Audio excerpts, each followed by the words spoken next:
Hello बच्चों, let's read out the question first. All particles vibrate in phase between two consecutive nodes. So basically ये statement true and false की पर based है. So हमें बताना है whether the statement is true or false. So इस statement में क्या बोल रहा है कि जो particles होते हैं सभी के सभी particle वो in phase होते हैं between two consecutive nodes. किसी भी दो consecutive node के between में सभी के सभी पार्टिकल इन फेज होते हैं. तो चलिए हम देख लेते हैं इसको सॉल्यूशन से. But before of its let's talk about the key concept which we are going to use here for this question.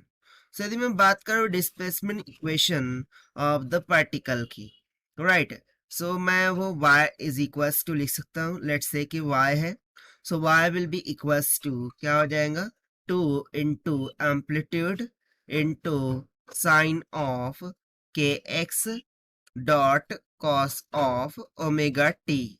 ठीक है, ये general equation of the particle while vibration की मैं लिख रहा हूं और ये बेसिकली डिस्प्लेसमेंट की इक्वेशन है. ठीक है ना. तो चलिए इसी कंसेप्ट का हम यूज करते हैं. सो लेट सपोज कि कुछ इस तरीके से वाइब्रेशन को मैं यहाँ पर डायग्राम के थ्रू दिखाता हूँ. राइट, सो लेट सपोज कि y हो गया, ठीक है, और ये हम मान लेते हैं कि वह ठीक है ना, ये हॉरिजॉन्टल एक्सिस, ये वर्टिकल एक्सिस. सो वेव किस तरीके से होती है. सो जनरली जो भी पार्टिकल होता है यदि मैं उसको वेव फॉर्म के द्वारा दिखाऊं या फिर हम सिंपली एक स्ट्रिंग को कंसीडर करते हैं. ठीक है ना, एक स्ट्रिंग को मैंने 2 पॉइंट से ज्वाइन कर दिया और उसमें से मैं कुछ वाइब्रेशन प्रोड्यूस करूं. सो वो स्ट्रिंग में जो भी रेज है वो किस तरीके से प्रोपेगेट कर रही होंगी. ठीक है ना, वो इस तरीके से प्रोपेगेट कर रही होंगी लाइकवाइज. सो यदि मैं यहाँ पर देखूं, सो नोड एंड एंटी नोड क्या है, सबसे पहले हम वो स्टडी कर लेते हैं. सो ये जो पॉइंट होता है जहां पर वो जीरो होता है उसे हम कहते हैं नोड. सो ये भी हो जाएगा नोड, ये हो गया नोड और ये भी हो जाएगा नोड. और एंटी नोड जनरली बनता है मैक्सिमम पॉइंट पर.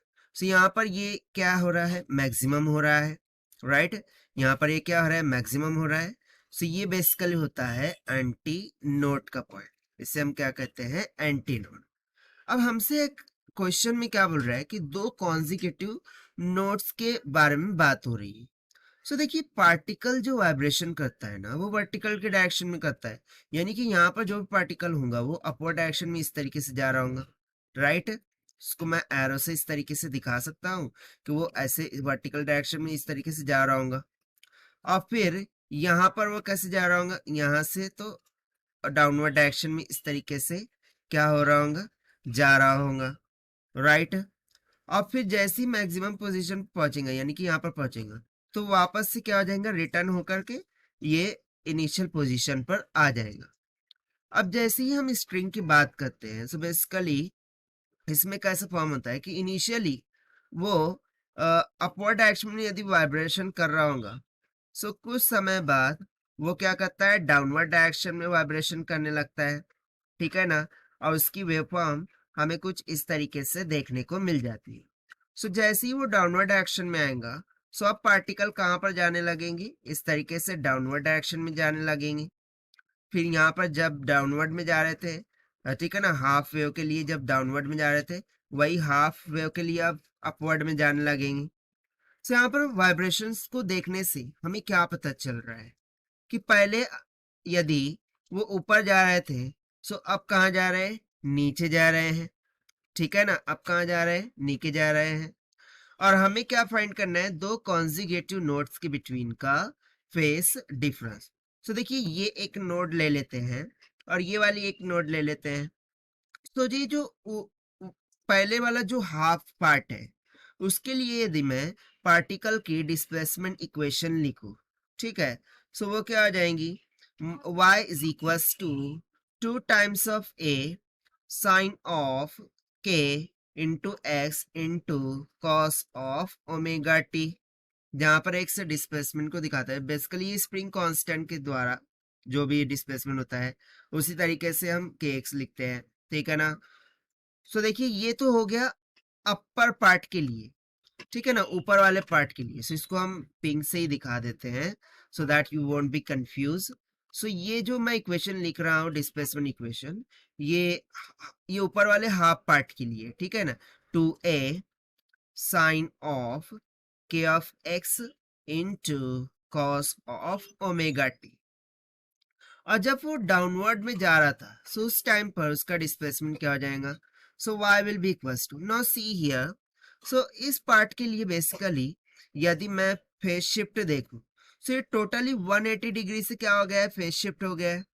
और यदि 180 डिग्री से फेज शिफ्ट हुआ है, सो ये माइनस का 2a टाइम्स ऑफ क्या हो जाएगा, साइन के x dot cos of omega T हो जाएगा। तो इन दोनों इक्वेशन को देखने से हमें क्या पता चल रहा है कि जो सभी के सभी पार्टिकल है वो बेसिकली कैसे वाइब्रेट हो रहे हैं, इन फेज वाइब्रेट हो रहे हैं। So therefore I can say that therefore all particles all particles vibrate in phase, all particle vibrate in phase।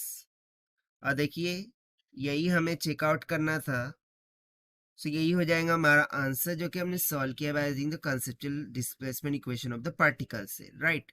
Now let us take the given statement. So इसके according हमारी जो given statement है वो absolutely क्या हो जाएंगी, true हो जाएंगी। So this will be the required answer for this question. So this is the required solution. I hope you understood well. Best of luck. Thank you.